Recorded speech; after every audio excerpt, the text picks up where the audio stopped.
우리는 태어나서 죽을 때까지 행복을 추구하면서 살아가고 있습니다. 여러분, 행복을 바라지 않는 사람이 있을까요? 나는 내 인생이 불행했으면 좋겠어, 이렇게 생각하는 사람 있나요? 단 한 사람도 없을걸요. 행복했으면 좋겠다, 이게 사람들이 가지고 있는 본연의 생각이죠. 그래서 나름대로 행복의 기준을 세우고 그 행복을 얻기 위해서 살아갑니다. 여러분, 무엇이 여러분을 행복하게 해줄 수 있다고 생각하시나요? 유엔사나 지속가능 발전 해법 네트워크와 옥스퍼드 대학교 웰빙 연구센터는요, 인간의 행복을 결정하는 6가지 핵심 요인이 있다 해서, 첫 번째가 뭐냐, 1인당 GDP의 수준이 얼마나 되는가, 또 어려울 때 의지할 사람이 있는지에 대한 사회적 지원, 또 건강 기대 수명. 여러분 몇 살까지 살고 싶어요? 120세요? 150세? 영원히 살고 싶어요? 이만인가요? 여러분, 인간이 기대하고 있는 그 기대 수명이 있고요, 또 삶의 선택의 자유, 또 기부 문화, 또 사회 부패 수준을 평가 지표로 삼고서 매년 세계 행복 지수를 발표합니다. 자, 쉽게 말하면요, 당신은 행복합니까? 라는 그 질문, 이 설문조사를 전 세계 지난 147개국이 참여한 이번 조사에 9년 연속 가장 행복한 나라 1위를 차지한 나라가 인구 550만 명밖에 되지 않는 핀란드입니다. 어디라고요? 우리나라 인구는 몇 명이에요?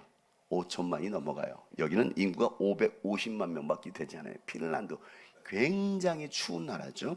자, 2위가 아이슬란드, 3위가 덴마크, 그 뒤로 코스타리카, 스웨덴, 노르웨이, 네덜란드, 이스라엘, 룩셈부르크, 스위스가 차지했습니다. 한국은 147위 중에 몇 위일까요? 몇 위예요? 중국보다도 낮은 67위를 차지했습니다. 우리나라 행복지수가. 그리고 매년 떨어지고 있습니다. 매년. 자, 행복평가 지수 중에 삶의 선택의 자유라는 게 있는데, 이게 우리나라에서는 가장 낮게 나타났습니다. 그 이유가 어디 있을까?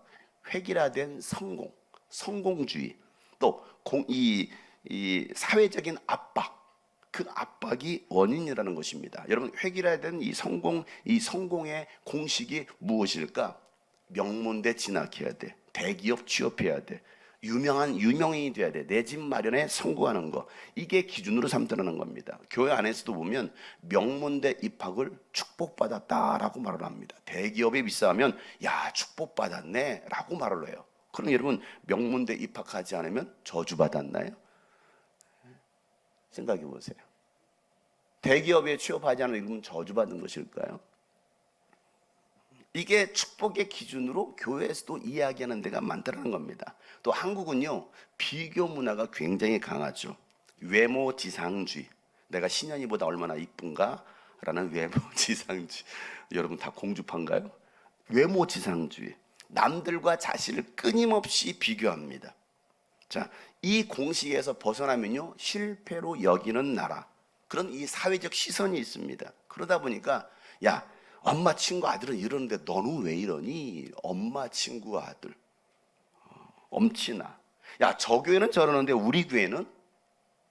야, 네 형은 안 그러는데 너는 왜 그래? 이런 말들 계속 비교하죠. 네 형은 서울대학교 갔는데 너는? 저희 형 얘기하는 겁니다. 저희 집안. 야, 네 둘째 형은 연세대 갔는데 너는? 계속 비교하고 있습니다. 이런 비교 문화가 결국은 자존감을 잃게 만들고요, 사회적 불평등, 그리고 패배의식에 사로잡히게 만들더라는 것입니다. 또 사회 나가면 어떻습니까? 사회 나가면요, 직장마다 다 클래스가 다른데 이 월급의 차이가 굉장해요. 안 그런가요? S기업에 들어갔어, L기업에 들어갔어. 그러다 보니까 이 대기업과 중소기업 아니면 개인 이 회사하고 이 월급 차이가 너무나 크다 보니까 자신의 꿈과 적성에 맞는 직업보다는요, 그나마 안정적인 공무원과 같은 그런 직업을 선택하면서 살아가려고 하는 청년 세대들이 굉장히 많다는 겁니다. 안정적인 직업을 찾습니다.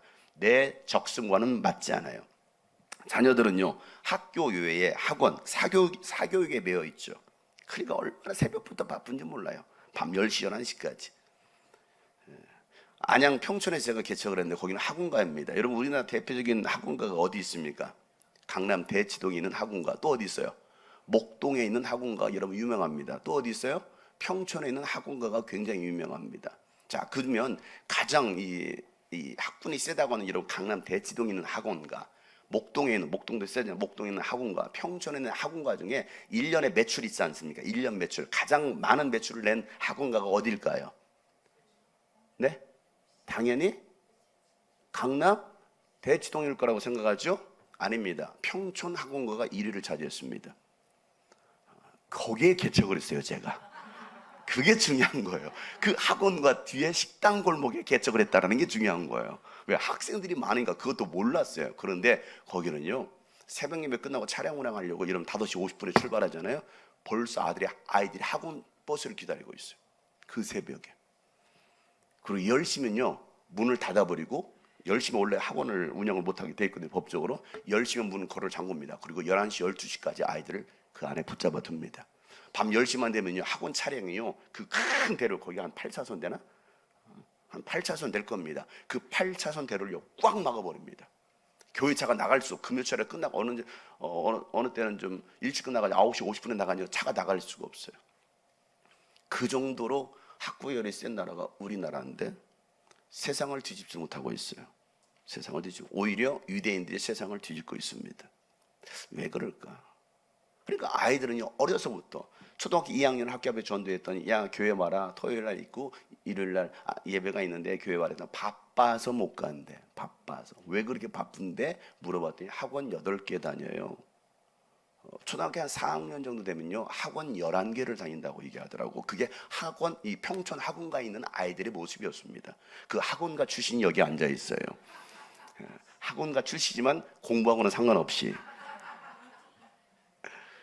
그러니까 과연 그렇게 열심히 학원을 다니 수십만 원, 수백만 원 들여서 수백만 원 과외를 들여서 아이들이 학원을 다닌다고 해서 과연 어떤 결과를 얻고 있을까? 과연 아이들이 행복할까? 아이들한테 물어보면 너 학원 다니고 싶니? 아니요, 다니고 싶지 않아요. 왜 다녀? 엄마가 가라고 하니까요. 사회가 그러니까. 학원에 보내지 않으면 아이 인생을 망칠 거라고 생각하니까. 여러분, 아이 인생을 망칠까요? 과연 그게 아이의 꿈을 위해서 여러분 학원에 보낼까요? 엄마의 꿈을 위해서 학원 보낼까요? 사실은 엄마의 꿈이에요. 뭐라고 말합니까? 너 잘 되라고 하는 일이야. 무슨 말이에요? 이 아이가 잘 되면 그 아이의 덕을 보겠지. 그래서 너 잘 되라고 하는 얘기 아니야. 나 잘 되라고 하는 얘기야. 이렇게 말을 바꿔야 맞습니다. 오죽 했으면 피라미드 꼭대기에 앉히려고 그 드라마가 이런 히트를 쳤겠습니까? 이게 오늘 이 사회입니다. 학생들도 그렇게 자신의 삶을 돌아보지 못하는, 직장인은 어떻습니까? 야근에다가 퇴근한 다음에도 그 업무일이 너무 많아서 개인적인 삶을 돌아볼 수 없는 사회, 이게 대한민국이죠. 그렇지 않습니까? 분명히 업무가 끝나면 집에 와서 또 업무를 보고 있네. 생존을 위해서 살아가지 행복을 위해서 살아가지 못하고 있는 게 바로 한국 사회입니다. 자, 경제적 수준은요 굉장히 높아졌어요. 그렇잖아요, 경제 수준은. 그런데 행복 지수는요 더 낮아지고 있는 나라입니다. 그래서 자살률은요 2003년 이후 20년이 넘게 OECD 국가 중 대한민국이 1위를 차지하고 있습니다. 자살률. 올해만 해도요 1월부터 3월까지 3,069명이 자살했습니다. 이게 통계학에서 다 나옵니다. 3,069명이 자살했어요. 청소년 자살률도 굉장히 높아지고 있습니다. 정신적인 건강 문제로 병원을 방문한 이 청소년들의 숫자가 43만 1,000명입니다.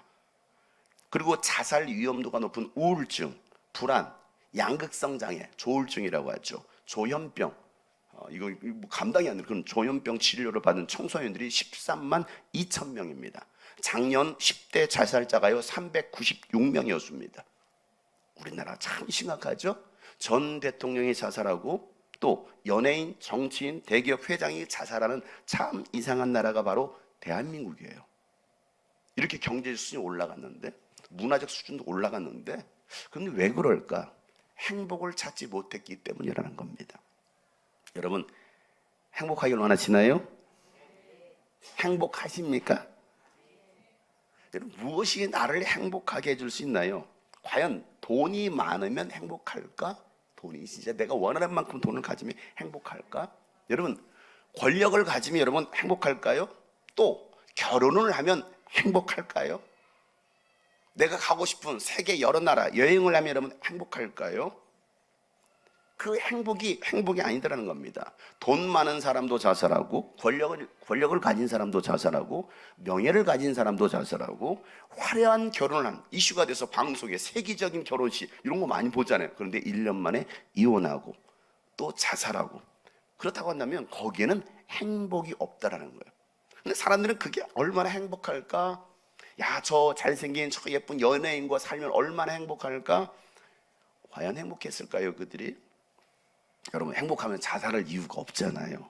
근데 사람들은 여전히 행복이 아닌 그런 부귀영화가 행복을 줄 거라고 생각해서 그 부귀영화를 쫓는 사람들이 많다라는 겁니다. 여러분, 2026년도 기준으로 세계에서 가장 부유한 사람이 누구인가? 테슬라와 스페이스 X의 최고 경영자인 일론 머스크. 아시죠? 일론 머스크. 연락처 따셨나요? 그의 재산이 얼마인지 아십니까? 9,467억 달러. 우리나라 돈으로 1,316조 원. 계산이 안 되죠, 얼마인지. 그 뒤 2위가 구글 공동 창업자인 레리 페이지입니다. 그의 재산은요 2,762억 달러, 우리나라 돈으로 384조 원입니다. 자, 그러면 머스크와 1등과 2등 딱 비교했을 때 3.5배가 더 많습니다. 3.5배가. 자, 우리나라 최고의 부자는 누굽니까? 삼성전자의 이재용입니다. 재산이 216억 달러, 우리나라 돈으로 31조 9,161억 원입니다.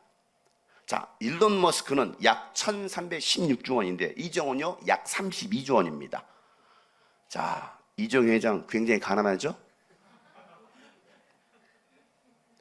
가난하잖아요. 저거밖에 안 돼요. 비교하니까 우리나라에서는 최고의 부자라고 생각하지만 일론 머스크하고 비교했더니 이건 뭐 너무 가난한 사람인 거예요. 그러니까 여러분, 돈은요 결코 행복을 가져다 주지 못한다는 겁니다. 그래도 한번 누려봤으면 좋겠어. 여러분, 세상 부귀영화가 행복을 줄 수 없다는 것이죠. 솔로몬은 어떻습니까? 인간이 누릴 수 있는 모든 것을 다 가져본 왕입니다. 그런데 그의 고백은, 결론적으로 하는 고백은 이거였습니다. 헛되도다. 헛되도다. 술이 육신을 행복하게 할 거라고 생각해 술을 마셔보기도 하고, 또 화려한 궁전도 지어보기도 하고, 금은부화도 가져보고, 또 가수들도 막 거느려보고, 또 남자들이 좋아하는 처첩을 1,000명이나 거들여서 1,000명. 몇 명이요? 1,000명이나. 그런데 누릴 수 있는 거 다 하고 싶은 거 다 해봤는데 결론적으로 그가 말하는 것은 헛되고 헛된 바람을 잡는 것과 같다라고 솔로몬은 말하고 있더라는 겁니다. 그게 인생이라는 거예요. 그래서 전도서 2장에 보면 3절부터 지혜를 갈망해 온 나는 술로 내 육신을 즐겁게 하고 낙을 두려보고 마음 먹은 적도 있다. 술을 즐기면 그게 즐거울 거라고. 패가 망하는데. 참으로 어리석게도 이렇게 사는 것이 짧은 한평생을 가장 보람있게 사는 거라고 생각했다. 술이 낙인 거예요.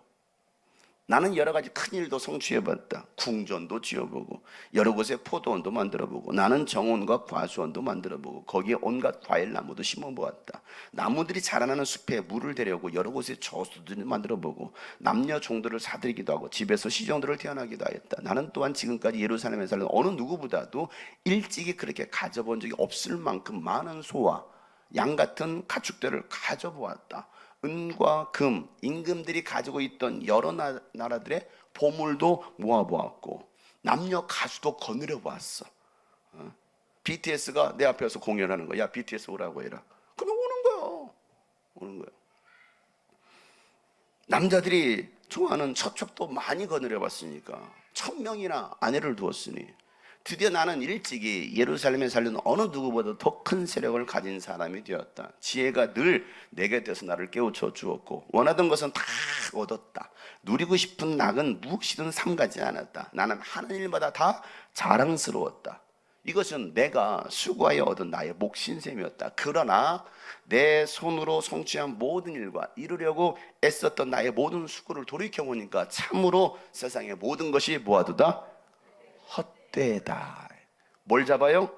바람을 잡는 것과 같고 아무런 보람도 없는 것이. 자, 바람 한번 잡아봐요. 바람 잡아요. 최대한 많이 잡아봐요. 이브야, 잡아봐. 왜 이브냐면요, 성탄절 이브에 태어났다고 이브예요. 24일 날 태어났어. 그지? 예. 자, 잡아보세요. 잡히나요? 근데 우리는 마치 바람을 잡는 것 같다고 해서 이 인생이 헛된 것들을 쫓아가는 인생들이더라는 겁니다. 여러분, 솔로몬이 허무주의자여서 그랬을까요? 아닙니다. 세상의 모든 것들, 인생의 참만족, 행복을 주는 것이 아니라는 것을 솔로몬은 모든 것을 가져봤을 때 깨닫게 된 겁니다. 하나님께서 주신 부귀영화였음에도 불구하고 솔로몬이 대단해서 받은 게 아니고 하나님께서 주신 거거든요. 부귀영화도. 여러분, 하나님께서 우리에게 부귀영화를 주셔야 됩니다. 근데 중요한 건 뭐냐면 그 부귀영화를 주셨음에도 불구하고 그는 하나님을 잊어버린 거예요. 하나님을 떠난 겁니다. 하나님의 은혜를 망각한 거예요. 받았음에도 불구하고 하나님을 망각한 인생. 그러다 보니까 더 많은 것들을 구하려고 했던 인생이 된 겁니다. 인생의 참 행복은 창조주 하나님을 아는 것이고 창조주 하나님을 기억하고 그 계명을 지키는 것이 인간의 의무라고 오늘 솔로몬이 고백하는 거예요. 그제서야 깨닫고 나서 한번 읽어볼까요? 전도서 12장 7절 시작. 육체가 원래 왔던 흙으로 돌아가 숨이 그것을 주신 하나님께로 돌아가기 전에 네 창조주를 기억하여라. 아멘. 우리 육체는 처음부터 흙에서 왔어요. 그러니까 죽으면 한 줌의 흙이 되어서 돌아가는 게 이 인간이에요. 아무것도 아니거든요. 이 흙은 아무것도 아니에요. 금방 깨질 수밖에 없는 질그릇 것 같은 게 우리 육체 인간이라는 겁니다. 13절에 내가 결론으로 할 말은 다 했다. 결론은 이것이다. 다 같이 시작. 하나님을 두려워하여라. 그분이 주신 계명을 지켜라. 이것이 바로 사람이 해야 할 아멘. 하나님이 나를 창조하셨는데 나를 살게 하시고 우리에게 말씀을 주셨는데 우리 옆에서는 알려 하나님이 당신을 창조했습니다. 그래요. 하나님이 우리를 창조했으니 그 창조주 하나님을 기억하고 살아라 라는 게 솔로몬의 결론이었어요. 나중에 후회하더라도 솔로몬처럼 살아봤으면 좋겠어요 라고 생각하는 사람이 두 사람 앉아 있어요. 그래도 솔로몬처럼 살아보는 게 어디예요? 왜 그 후회할 짓을 합니까? 왜 후회할? 나중에 그런 술 열심히 먹고 위암에 걸렸는데 위암 걸리더라도 한번 해봤으면 좋겠어요. 바보 같은 짓 아닙니까? 아니에요? 이게 어리석은 거예요. 그렇게 다 얻었어. 나중에 결론은 미쳐버린 거야. 정신과 치료를 받거든. 아, 그럼 내가 정신과 치료를 받더라도 그렇게 살아왔으면 좋겠어요. 그렇게 살고 싶어요? 아니잖아요. 근데 왜 우리는 어리석음을 선택해서 살아가려고 하고 있느냐는 거예요. 참 바보예요. 옆에 사람 되지만 옆에서는 바보가 되지 맙시다. 그래요. 바보가 되면 안 되죠. 왜 어리석게 살아갑니까? 오늘 읽은 성경에는 한 여인이 등장합니다. 이 여인은요 사마리아인입니다. 남편을 5이나 바꾼 여자였어요. 지금 함께 살고 있는 남자도 자기 남편이 아니라는 겁니다. 이런 여자를 우리는 뭐라고 말합니까? 팔자가 센 여자, 기구한 여자. 야, 참 팔자 세네. 생각해 남편을 5이나 어떤 이유인지는 몰라요. 어떤 이유에서 남편이 5번째 바뀌었는지는 모르겠지만 이건 기구한 인생 아닙니까? 보통 여인은 아니에요. 그래서 사람들은요 이 여인을 향하여 손가락질을 했을 것입니다. 뒤에서 막 온갖 비난과 조롱을 들어야 했던 이 여인. 그래서 사람들의 눈을 피해서 잘 다니지 않는 낮 12시에 야곱의 우물토로 물을 길러 나왔더라는 것이죠. 자, 결혼하면 행복하던데. 결혼하면 행복하다던데. 아직 결혼 안 해봤어. 야, 결혼하면 행복하다던데. 그런 꿈을 가지고 결혼했는데 남편에 대한 만족, 세상에 대한 만족이 없는 이 여인. 우리 결혼하신 분들 행복하십니까? 왜 대답을 안 하지? 행복하신가요? 일단 행복하다고 하세요. 결혼하고 난 다음에 꼭 물으면 그때 목사님 말을 들을 걸 괜히 했어 라고 말하는 사람이 있어요. 2사람이 있어요. 여러분 과연 그 결혼했을 때 너무 행복한 것 같아요. 화려한 결혼식 축하를 받으니까. 그런데 그러면 그 행복이 과연 계속 이어지던가요? 그 다음날 신혼여행 가서 또 싸워요. 행복합니까? 그래서 제가 결혼식 주례할 때마다 이런 얘기를 합니다. 내가 신년이 작년에 결혼식 할 때 이런 주례를 했습니다. 연애는 이상이지만 결혼은 이상해지는 현실이 될 거야. 진짜 이상해지죠? 연애는 환상이야. 환상. 결혼은 환장할 일이 생길 거야. 환상에서 환장할 일로 바뀌네. 꿈 같은 것이 완전히 폭삭 깨지는 개꿈이 되네. 왜 이런 일들이 일어날까? 현실을 모르는 것이죠. 사마리아 여인은요, 현실 속에서 말할 수 없는 아픔과 상처와 분노, 또 공허, 무기력감을 가지고 있었을 것입니다. 유대인들은요, 이 사마리아 사람들을 사람 취급도 안 했습니다. 마주쳐도요, 개무시합니다. 그리고 그 지역으로 일부러 들어가지 않습니다. 그 동네를 피해서 가는 사람들, 그러니까 유대인들에게 철저하게 외면당하고 있는 그 도시로 예수님께서 일부러 찾아 들어가시는 겁니다. 유대인임에도 불구하고. 왜? 이 여인을 만나기 위한 의도였던 거예요. 일부러 찾아 들어가는 겁니다. 일부러. 사마리아 여인은요, 예수님과의 이 만남이 운명을 바꾸는 만남이 되었습니다. 행복을 찾다가 오히려 더 불행한 인생을 살고 있었던 이 여인은요, 세상에서 얻을 수 없는 행복을 찾게 된 겁니다. 돈으로도 채울 수 없는 행복, 또 종교로도 채울 수 없는 행복, 사람으로도 명예나 권력으로도 채울 수 없는 행복을 이 여인이 알게 된 거예요. 누굴 만남으로요? 예수님을 만남으로. 뭘 해도 채울 수 없었던 이 영혼의 곤고함, 예수를 만나고 나니까 그 모든 문제가 해결되더라는 겁니다. 종교 의식이 아니라 영으로 드리는 예배, 감동과 감격과 회개와 소생함이 있는 그 살아있는 예배를 이 여인이 직접 경험하게 된 거예요. 누굴 만남으로? 예수를 만남으로. 그러니까 예수님이 그토록 찾았던 바로 행복의 근원이셨던 거예요. 그래서 오늘 24절 26절에 이렇게 말하죠. 하나님은 영이시니 그리고 하나님께 예배하는 사람들은 영과 진리로 예배를 드려야 된다. 여자가 예수께 말합니다. 시작. 나는 그리스도라고 하는 메시아가 오실 것을 압니다. 그가 오시면 우리에게 모든 것을 알려주실 것입니다. 예수께서 말씀하셨다. 너에게 말하고 있는 내가 그이다. 아멘. 예수는 그리스도 메시아이십니다. 여러분, 사마리아 여인은요, 예수님을 단순히 유대인 남자로만 생각했습니다. 그러나 자신의 모든 것을 다 꿰뚫어 보시는 그 예수님, 숨기고 싶었던 그 삶의 그 내적 갈등과 상처를 하나하나 끄집어내셔서 만지시고 치유하시는 그 예수님을 만나고 나니까 와, 이전과는 전혀 다른 평안함과 기쁨과 행복이 있는 거예요. 그걸 주체할 수가 없어서 물동이를 버려두고 마을로 달려갑니다. 생각해 보세요. 그 마을 나도 떠나고 싶어. 사람들이 손가락질하고 비난하고 조롱하는 그곳, 그 떠나고 싶었던 자리, 만나고 싶지 않던 그 사람들을 향해 달려가는 겁니다. 그리고 나서 그 동네 가서 외치기를 와서 보십시오 라고 말하는 거예요. 와서 보십시오. 와 보라, 와 보라. 자, 오늘 그 여자는 물동이를 버려두고 동네로 가서 사람들이 말하였다. 다 같이 시작. 내가 한 일을 모두 알아맞히신 분이 계십니다. 와서 보십시오. 그분이 그리스도가. 아멘. 자, 이 여인이 예수님과의 만남을 통해서 했던 행동이 뭐였습니까? 물동이를 버려두고. 뭘 버리고요? 이 물동이를 버려두고.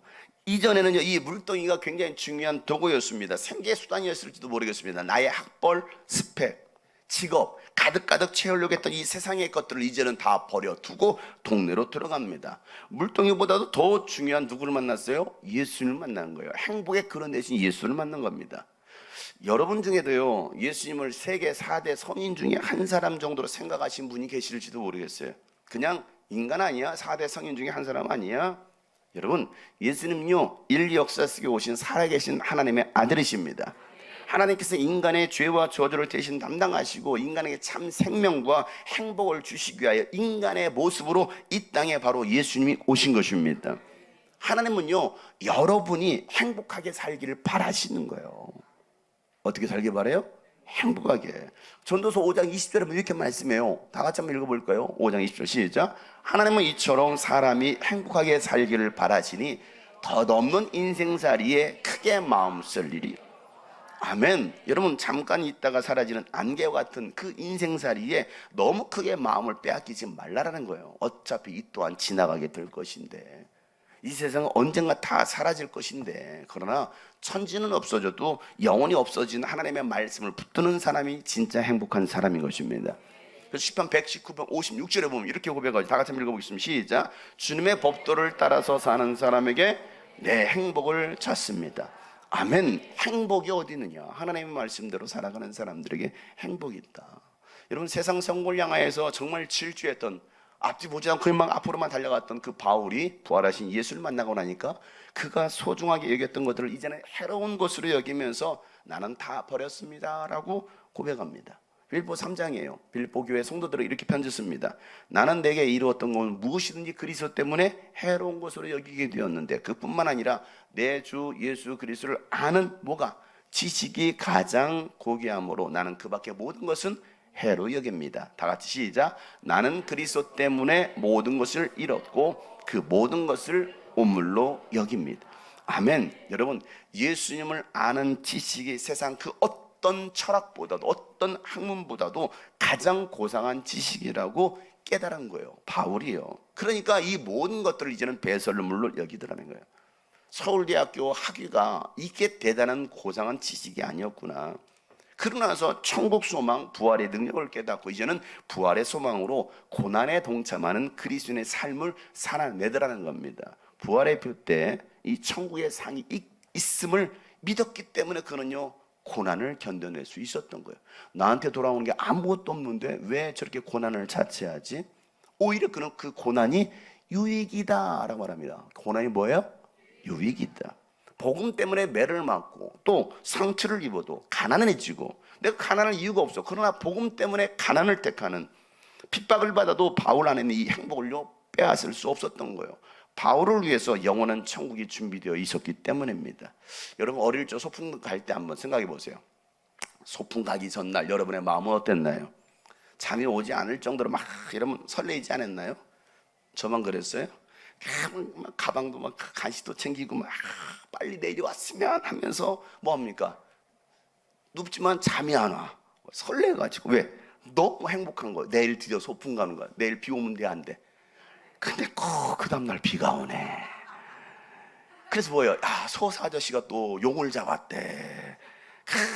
맨날 그 소문에 맨날 아무것도 안 하고 있는 그 소사 아저씨만 탓하고 있는 거예요. 신기하게 소풍 간 날 만나면 이렇게 비가 오고 안개가 끼고 너무 기대했는데 왜? 행복한 거예요. 그것만 생각해도. 여러분 오늘 하루 힘들었어도 내일 천국이 기다리고 있으니까 여러분 아픔과 고통을 잊게 하는 겁니다. 왜? 이게 행복이니까. 그래서 우리는 견딜 수 있는 거예요. 뭐가 있기 때문에? 천국이 있기 때문에. 여러분 천국이 있기 때문에 오늘 이 시간을 우리가 또 살아내는 것입니다. 우리 모두 그날을 맞이하게 될 것입니다. 그날 모두 변화되리. 예수 모든 상처 치유되리. 이전 것 지나가. 이전 것 지나가리라.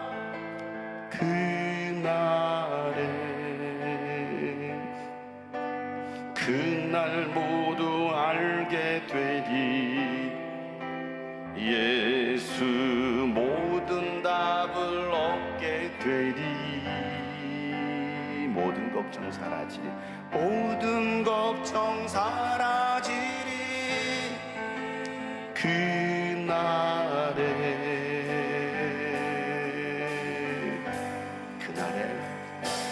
그날에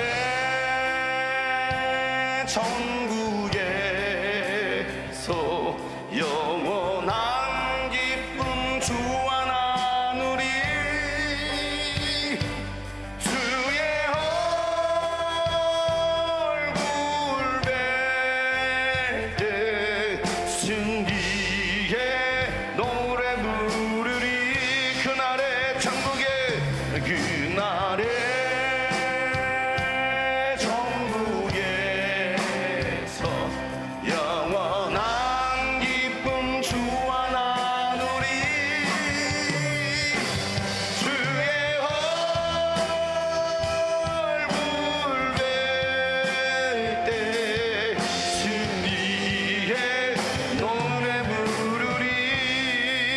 그날에 주의 얼굴 보리. 그날 주의 얼굴 뵈리. 예수 크신 은혜 알게 되리. 호련히 변화될 것입니다. 변화되리라.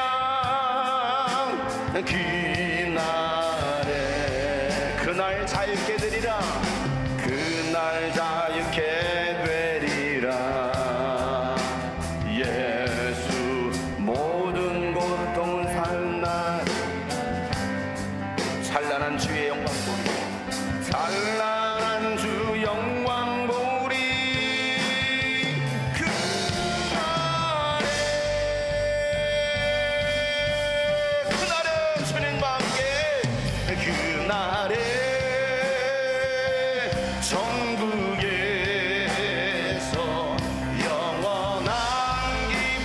주와 나누리.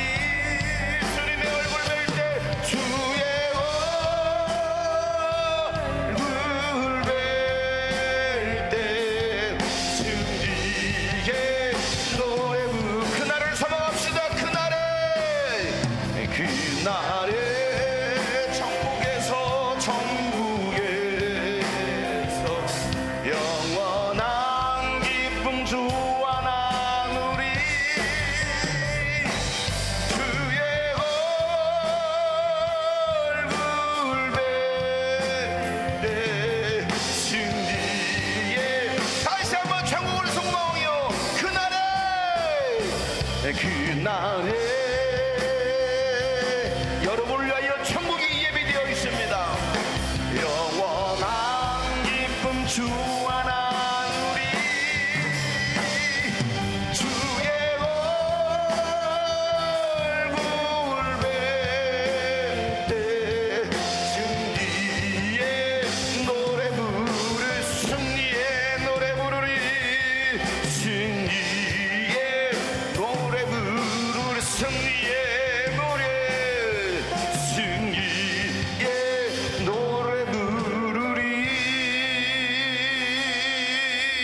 아멘. 아멘. 여러분, 천국이 있기 때문에 우리가 고난을 견뎌낼 수 있는 겁니다. 부활이 있기 때문에 우리는 이겨낼 수 있는 겁니다. 천국에 대한 소망. 이전과는 전혀 다른 모습으로 동네에 들어왔던 이 여인을 본 이 동네 사람들은요, 와 보세요 외치는 이 여인의 표정, 이 여인의 변화. 야, 이 변화가 어디서부터 시작되었지? 도대체 어떻게 된 거야? 그게 궁금했던 거예요. 여러분, 변화받은 여러분의 삶을 주변 사람들이 보고서 야, 저 사람 이렇게 달라졌다고? 와, 저렇게 달라졌다고? 궁금증을 일으켜야 돼요. 야, 우리 용성이가 더 악해졌다고? 이러면 안 되죠.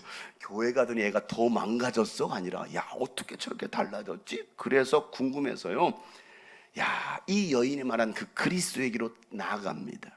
오늘 4장 30절에 이렇게 말씀하고 있죠. 사람들이 동네에서 나와서 누구에게로? 예수께로 갔다. 여러분, 예수님을 통해 참 행복을 안 사람들은요, 표정이 달라져요. 옆에 사람 관상을 봐주세요. 표정이 얼마나 달라졌는지. 왕이 될 상이요. 표정이랑 얼마나 달라졌나요?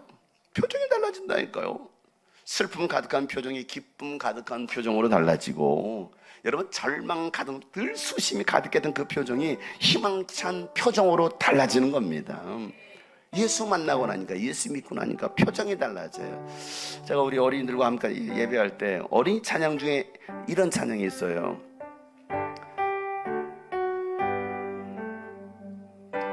예수님이 내 마음의 주인되며 내 생활은 싱글벙글 랄라랄라. 못된 마귀 내 마음의 주인되며 내 생활은 삐뚤삐뚤. 싫어요 싫어요. 못된 마귀 나는 싫어. 싫어 싫어. 좋아요 좋아요. 예수님이 나는 좋아. 이런 찬양이에요. 예수님이 내 마음의 주인 되면 내 마음은 싱글벙글 랄라랄라. 못된 마귀 내 마음의 주인 되면 내 생활은 삐뚤삐뚤. 싫어요 싫어. 누가 싫어요? 싫어 싫어. 좋아요 좋아요. 예수님이 나는 좋아. 싫어요 싫어요 싫어요. 못된 마귀 나는 싫어. 싫어. 좋아요 좋아요. 예수님이 나는 좋아. 누가 좋아요? 예수님이 나는 좋아. 누가 좋아요?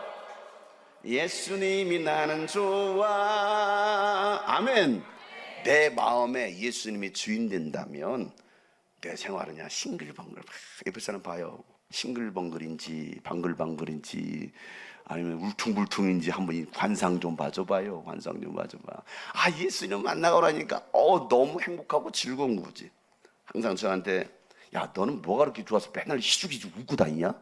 저한테 늘 학생 때 은혜를 받고 예수님 만나고 너무 좋으니까 막 웃고 다녔거든. 예수님 믿어요? 예수님 믿어. 그러니까 넌 뭐가 그렇게 좋아서 실실 쪼개고 다니냐? 여러분, 예수님 만나면 즐거운 거예요. 예수님 만나면 행복한 거예요. 주머니에 지금 당장 돈이 없어도 행복하다니까요. 지금 당장 먹을 게 없어도 행복하다니까요. 누가 있으면 예수님. 내 몸이 지금 아파. 그래도 예수를 만나면 행복한 겁니다. 여러분, 전도는요 하라고 해서 하는 것이 아니고요, 내 안에서 우러나오는 감격에서 시작되는 것입니다. 예배는요 의무감에서 하는 게 아니라 사랑하기에 드리는 기쁨의 표현이 바로 예배라는 것입니다. 헌신과 충성도요, 행복하면요 기쁨을 하는 거예요. 몸이 좀 피곤해도 막 기쁨으로 감당하는 거죠. 예수님을 믿으면 행복해서 이 모든 것을 하는 것입니다. 전도서 10장 20절을 이렇게 말씀하시는, 말씀에 따라 조심하며 사는 사람은 일이 잘 될 것이고 주님을 믿는 사람들은 뭐하다? 행복하다. 여러분, 행복하길 축복합니다. 하는 일이 잘 되기를 축복합니다. 다윗은 고난 중에 이런 고백을 합니다. 시편 16편 2절에 다 같이 시작. 나더러 주님에 대해 말하라면 하나님은 나의 주님, 주님을 떠나서는 내게 행복이 없다 하겠습니다. 아멘. 주님을 떠나서는 내게 행복이 없다. 여러분, 물고기가 물을 떠나서는 살 수 없고요, 나무는요 땅을 떠나서는 살 수 없는 것처럼 인간은 예수님을 떠나서는 살 수 없는 존재입니다. 왜? 예수님만이 행복이시기 때문입니다. 하나님은요 여전히 오늘도 우리를 기다리고 계세요. 상처 입은 사마리아 여인을 만나시려고 그 사마리아로 들어가셨던 것처럼 귀신 들린 딸을 예수님께서 만나주시고 그 고쳐주시고 그 엄마를 만나기 위하여 두로와 시돈 땅으로 돌아가신 것처럼 예수님은요 오늘 우리에게 찾아오셨습니다. 그리고 우리를 향하여 팔을 벌리시면서 기다리고 계시면서 이렇게 말씀하십니다. 야, 이전과는 전혀 다른 행복을 내가 너에게 주겠다라고 말씀하시는 거예요. 이사야서 65장에 보면 보아라, 내가 새하늘과 새 땅을 창조할 것이 이전 것들은 기억되거나 마음에 떠오르거나 하지 않을 것이다. 그러니 너희는 내가 창조한 것을 길이길이 기뻐하고 즐거워해라. 보아라, 내가 예루살렘을 기쁨이 가득 찬 도성으로 창조하고 그 주민들을 뭘 누리는? 행복을 누리는 백성으로 창조하겠다. 다시 새 창조하시겠다라는 겁니다. 여러분을 행복한 삶을 살도록. 사랑하는 형제 자매 여러분, 혹시 고된 인생살이 속에서 이 삶의 현장 속에서 여러분 행복감이 있으신가요? 행복을 느끼시나요? 여러분, 어떤 상황 속에서도 여러분 행복할 수 있는 이 비결을 찾으셨나요? 아직도 그 행복을 찾지 못해서 행복의 파랑새를 쫓아다니는 사람이 있어요. 이걸 만나면 이것이 나를 행복하게 할 거야. 여러분, 그 행복의 파랑새를 찾아다니시는 분이 계시거든. 예수님을 찾으시길 바랍니다. 예수님은 길과 진리와 생명이십니다. 예수님만이 인생의 참 해답이십니다. 예수님께서 여러분의 삶을 인도해 가실 것입니다. 여러분, 사망의 음침한 골짜기를 다닐지라도 주께서 우리와 함께 하시고 우리를 지키시기에 우리에게는 두려움이 없습니다. 그 두려움마저도 사라지게 될 것입니다. 누군가 여러분에게 이렇게 물어볼 거예요. 행복하십니까? 행복하십니까? 물을 때 예, 너무 행복해. 애순이처럼 너무 행복해. 옆에 사람 보세요. 다 같이 시작. 너무 행복해. 이렇게 해야지. 너무 행복해. 너무 행복해. 당신 행복하십니까? 너무. 돈 없잖아요. 너무 행복해. 요즘 몸이 좀 아프다면서요. 너무 행복해. 사업이 안 된대. 너무. 자식 속성이 되면 너무 행복해. 뭐 잘 안 풀린다며. 그래도 너무 행복해. 왜요? 예수님 때문에. 여러분, 예수님 때문에 행복하다고 고백할 수 있는 우리 모두가 되기를 축복합니다. 아무런 자격도 없는 나를 위해서, 아무런 소망도 없는 나를 위해서 사랑하신 그 예수 그리스도, 이 찬양 함께 한번 고백해 볼까요?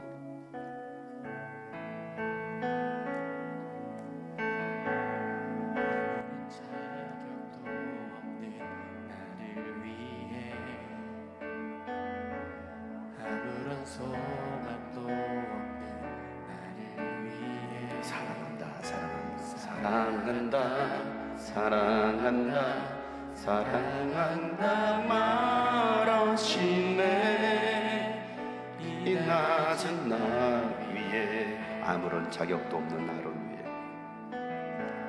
아무런 자격도 없는 나를 위해, 아무런 소망도 없는 아무런 소망도 없는 나를 위해 사랑한다 사랑한다 사랑한다 사랑한다 말하시네 이 낮은 날 위해 이제 나는 옛사람이 아니요 이제 나는 옛사람 아니요 사망에서 건지신 주의 자녀이니 그 한없는 주의 사랑 안에 기쁨으로 돌아가겠네. 아무런 자격도 없는 나를 위해 예수 그리스도를 보내주셨습니다. 아무런 자격도 없는 나를 위해 아무런 소망도 없는 아무런 소망도 없는 바로 여러분을 위해 이렇게 말씀하시 사랑한다 사랑한다 사랑한다 사랑한다 말하시네 이 낮은 날 다시 한번 아무런 자격도 없는 나를 위해 아무런 자격도 없는 나를 위해 아무런 소망도 없는 나를 위해 아무런 소망도 없는 사랑한다 사랑한다 사랑한다 사랑한다 말하시네 이 낮은 날 나는 옛사람이 아닙니다 나는 옛사람 아니요 사망에서 건지신 주의 자녀이니 그 한없는 주의 사랑 안에 기쁨으로 이제 나는 옛사람 아닙니다 변화받은 예수의 사람 나는 옛사람 아니요 사망에서 건지신 주의 자녀이니 그 한없는 주의 사랑 안에 기쁨으로 다시 한번 이제 나는 옛사람 아니요 이제 나는 옛사람 아니요 사망에서 건지신 주의 자녀이니 그 한없는 주의 사랑 안에 기쁨으로 돌아가겠네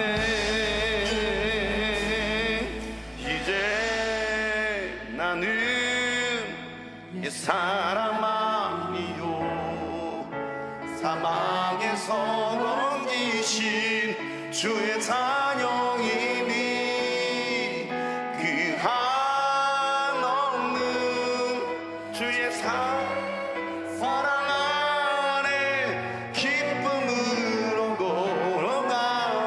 걸어가겠네 여러분 이 시간 한 1분간만 기도할 때 오늘 주님께서 말씀하시죠 우리를 기다리고 계셨고 또 사랑한다 말씀하십니다 우리가 자격이 있어서가 아니라 뭔가 대단해서가 아니라 그저 우리를 사랑하시는 그 하나님의 사랑입니다 오늘도 그 사랑으로 하나님 여러분을 초대하고 있습니다 하나님 내가 그 사랑 안에 거하기를 원합니다 참 행복되신 예수 그리스도와 함께하기를 원합니다 우리 그런 마음 가지고 주님 나를 만나주시고 나를 맞아주시고 나의 손을 붙잡아 달라고 1분간만 기도하겠습니다 하나님 아버지 이 시간도 주님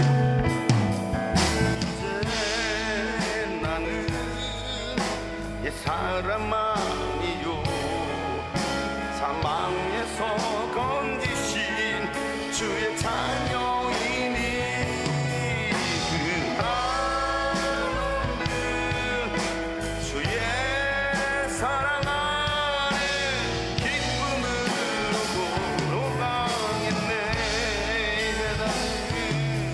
이제 나는 이 사람 아니요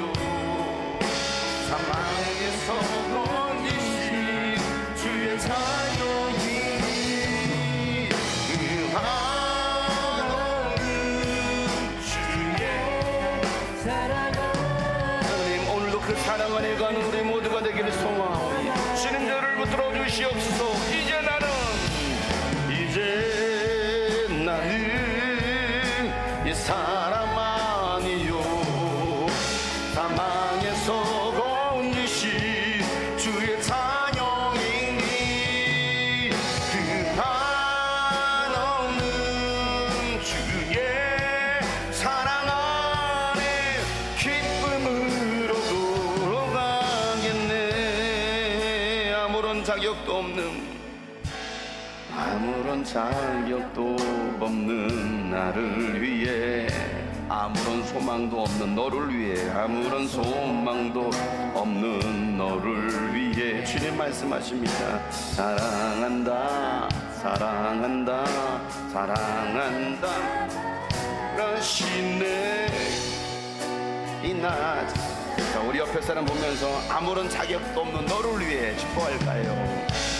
아무런 자격도 없는 너를, 아무런 소망도 없는 너를 위해 아무런 소망도 없는 너를 사랑한다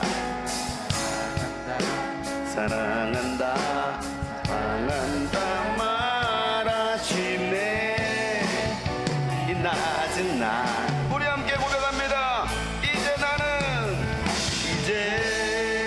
나는 사랑만이요 사망에서 건지시 주의 자녀이니 그 한없는 주의 사랑 안에 기쁨으로 함께 걸어갑시다. 이제 너는 옛사람이 아니요 이제 너는 옛사람 사망에서 건 주님의 자녀입니다. 주의 자녀이니 그 한없는 주의 사랑 안에 기쁨으로도 그 한없는 주님의 사랑 안에서 그 한없는 주의 사랑 안에 기쁨을 우리 마지막으로 그 한없는 주님의 사랑 안에서 기쁨으로 바랍니다. 그 한없는 주의 사랑 안에 기쁨으로 걸어가겠네. 여러분 주님 안에서 기쁨으로 걸어가는 여러분들을 축복합니다. 행복 가운데로 걸어가는 여러분들을 축복합니다. 하나님 그 주님의 사랑을 알고 그 주님과 함께 행복의 삶을 살아가는 우리 모두가 되게 도와주시옵소서. 이 땅의 고난의 여정 속에 있지만 여전히 우리를 붙들고 계시는 하나님, 우리를 기다리고 계셨던 그 하나님, 오늘 나를 향하여 사랑한다 사랑한다 말씀하신 그 주님의 음성 듣고 이제 주님과 함께 행복한 삶을 살아낼 수 있는 우리 모두가 되게 하여 주시옵소서.